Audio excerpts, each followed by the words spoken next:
पाकिस्तानी कौम की सबसे बड़ी कामयाबी, सबसे बड़ी कुर्बानी, सबसे बड़ा अज़म, सबसे बड़ा जज्बा, हौसला, पाकिस्तान की एटमी सलाहियत हासिल करने तक का सफ़र, पाकिस्तान बनने से लेकर एटमी सलाहियत बनने तक की सबसे बड़ी कुर्बानी, पाकिस्तानियों का सबसे बड़ा फ़ख्र। आज हम बात करेंगे पाकिस्तान एटमी कुव्वत कैसे बना, पाकिस्तान ताकतवर कैसे बना।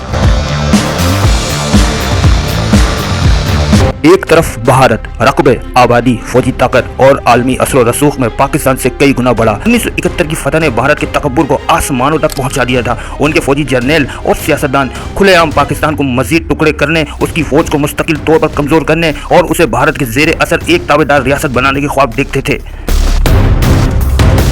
और यही वो हालात थे कि जब एक शिकस्त खुर्दा और मायूस कौम को खतरनाक बनने के सफर पर चलना पड़ा। 18 मई 1974 को भारत ने मुस्कुराता बुद्ध के नाम से एटमी धमाका कर दिया। ये पाकिस्तान को दिया गया एक वाज़ेह पैगाम था, तन्हा रहो, हमारे रहमो करम पर जियो नहीं। पाकिस्तान एक पुरअमन और अमन पसंद कौम है, हमें ज़बरदस्ती मजबूर किया गया हम अपनी बका के लिए एटमी सलाहियत हासिल करें।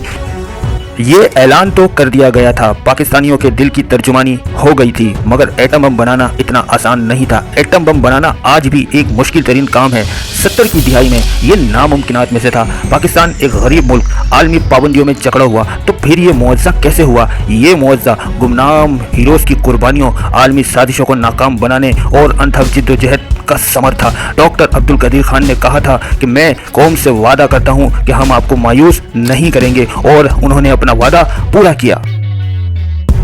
एक जफाकश बेटे की तरह मां की पुकार पर डॉक्टर अब्दुल कदीर खान सब कुछ छोड़कर पाकिस्तान आ चुके थे। हॉलैंड की यूनिकोल लैब में डॉक्टर अब्दुल कदीर खान का कयाम एक अहम मोड़ साबित हुआ। वो एक ज़हीन साइंसदान थे जो यूरेनियम अफसुर्दगी के इंतहाई पेचीदा अमल को समझ चुके थे। उनका एक एक नोट, एक एक ड्राइंग पाकिस्तान के लिए बेश खजाना था। वो एक ऐसी चाबी थे जिससे जोहरी ताकत का दरवाज़ा खुल सकता था। डॉक्टर अब्दुल कदीर खान की क़यादत में एक ऐसा खुफिया नेटवर्क कायम किया गया जो किसी जेम्स बॉन्ड की फिल्म से कम न था, बल्कि उससे कई ज़्यादा हकीकी और सनसनीखेज। ये नेटवर्क दुनिया भर से कमाल होशियारी पुरअसरार अंदाज में एटमी प्रोग्राम के लिए ज़रूरी पुर्जे टेक्नोलॉजी इकट्ठी करता रहा। ये वो दौर था जब कई रोमानवी और सनसनीखेज कहानियाँ गर्दिश करती रहीं। कहा जाता है कि पाकिस्तान ने फ्रांस से यूरेनियम हासिल करने का एक खुफिया मुआहिदा किया था। जब आलमी दबाव पर यह मुआहिदा मनसूख किया गया तो फिर बाज़ हल्कों पर यह बात भी की जाती है कि यूरेनियम की एक बड़ी खेप समंदरी रास्ते से खुफिया तौर पर पाकिस्तान लाई गई थी। कई कहानियों में यह भी बताया जाता है कि यह यूरेनियम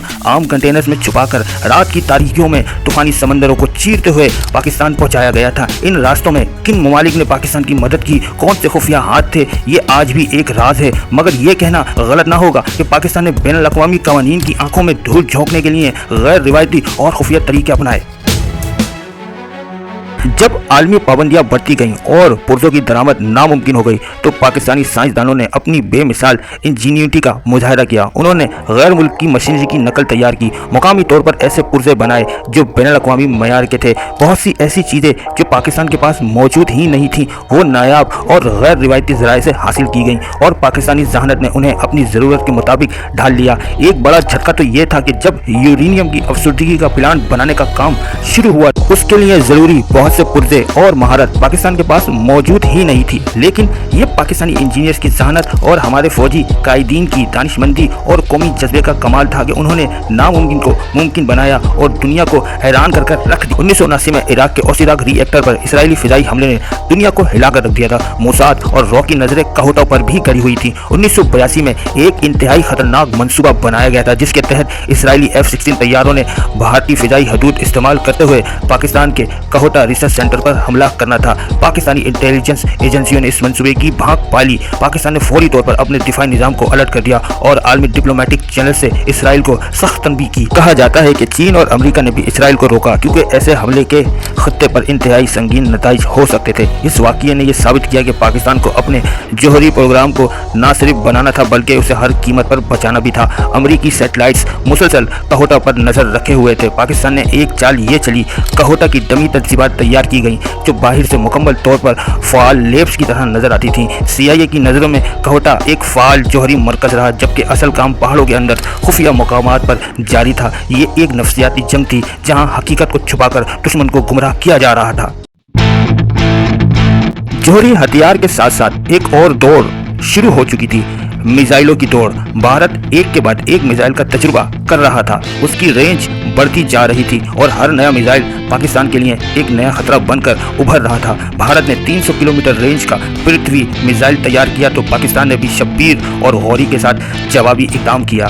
भारत ने 700 से 2000 किलोमीटर रेंज के अग्नि मिसाइल तैयार किए तो पाकिस्तान भी शाहीन सीरीज के साथ उसका मुकाबला करना शुरू हो गया। ये कोई मुकाबला नहीं था, ये पाकिस्तान की बका की मजबूरी थी। हर बार जब भारत को नया मिसाइल तजुर्बा करता, पाकिस्तान को भी सरतोड़ कोशिश करके उसका जवाब देना पड़ता। इस मुकाबले ने भारत को यह एहसास दिला दिया था कि पाकिस्तान को रिवायती हथियारों की दौड़ में कमजोर नहीं किया जा सकता, उस पर सबकत नहीं ली जा सकती, उसके ऊपर बर्तरी हासिल करना इतना आसान नहीं होगा। संख्या मील पाकिस्तानी कौम अबूर कर चुकी थी। पाकिस्तान ने एक मुश्किल का तो सामना कर लिया था, एटमी हथियार पाकिस्तान बना चुका था, मगर अब उससे भी बड़ा फैसला और उससे भी ज्यादा दिलेरी और उससे भी ज्यादा जुर्रत का मुजाहिरा पाकिस्तान को करना था। एटमी हथियार का तजुर्बा करना ये खुद अपने आप में एटमी हथियार बनाने से ज्यादा मौलिक हो सकता था। आलमी पाबंदियां, इक्तिसादी पाबंदियां पाकिस्तान को तोड़कर रख सकती थी, मगर इसके बाद फिर क्या हुआ?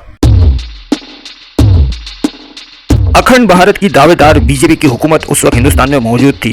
11 और 13 मई 1998 को भारत ने अपने जुनूनी अज़ाइम का मुजाहिरा किया। राजस्थान के पोखरान में 5 जौहरी धमाके करके भारत ने पाकिस्तान को खुलेआम ललकारा। उस वक्त के भारतीय रहनुमाओं के बयानात तकब्बुर और गज़ब से भरे हुए थे। हमने शेर को पिंजरे में बंद कर दिया है, पाकिस्तान अब भारत के रहम करम पर है। ये अल्फाज पाकिस्तान की गैरत और कौमी सालमियत पर बराह रास्त हमला थे। डोंट रिटेलिएट पाकिस्तान, ये वो पैगाम था जो वाशिंगटन, लंदन और दीगर आलमी दारुल हुकूमतों से पाकिस्तान को मौसूल हो रहा था। अमरीकी सदर बिल क्लिंटन ने खुद वज़ीर आज़म नवाज शरीफ को फोन करके आखिरी लम्हात तक तजुर्बात से कुरेश का मुतालबा किया, साथ ही सख्त पाबंदियों की धमकी भी दी। वज़ीर आज़म नवाज शरीफ की क़यादत एक सख्त इम्तिहान से गुजर रही थी। आलमी दबाव के बावजूद तारीख का वो फैसला, वो कदम उठा ही लिया। 28 मई 1998 को बलूचिस्तान के रेगिस्तान और चागी के पहाड़ों ने वो तारीख रकम की। 5 अजीब शान जौहरी धमाके, आसमान की जानिब बुलंद होता वो खौफनाक मगर शानदार मशरूम क्लाउड पाकिस्तान के अज़म और उसकी खुद मुख्तारी और उसके नाकाबिल तस्खीर दफाई सलाहियत का ऐलान था। ये महज धमाके नहीं थे, ये पाकिस्तानी कौम के लिए मायूसी से निकल कर फ़ख्र और खुद एतमादी के सफ़र का आगाज़ था। ये भारत की ललकार का ऐसा मुंह तोड़ जवाब था जिसने खित्ते में ताकत का तवाज़ुन हमेशा के लिए बदल कर रख दिया था। 30 मई 1998 को मजीद एक धमाका किया गया और पाकिस्तान दुनिया की 7वीं और इस्लामी दुनिया की पहली जौहरी कुव्वत बन गया। आलमी पाबंदियां फिर आयद हुई, लेकिन पाकिस्तानियों ने उन्हें कौमी गैरत और सलामती के ओस खुशी खुशी कबूल कर लिया। चागी के पहाड़ों से उठने वाला वो धुआं, ये सिर्फ एटम बम का धुआं नहीं था, ये एक कौम के खून पसीने, उसकी जान फिशानी और उसकी कुर्बानियों का धुआं था। दोस्तों, अगर आप लोगों को हमारी वीडियो अच्छी लगी हो तो लाइक कीजिएगा, चैनल को सब्सक्राइब जरूर कीजिएगा और अपनी राय का इजहार कमेंट में जरूर कीजिएगा। पाकिस्तान जिंदाबाद, पाकिस्तान पाइंदाबाद।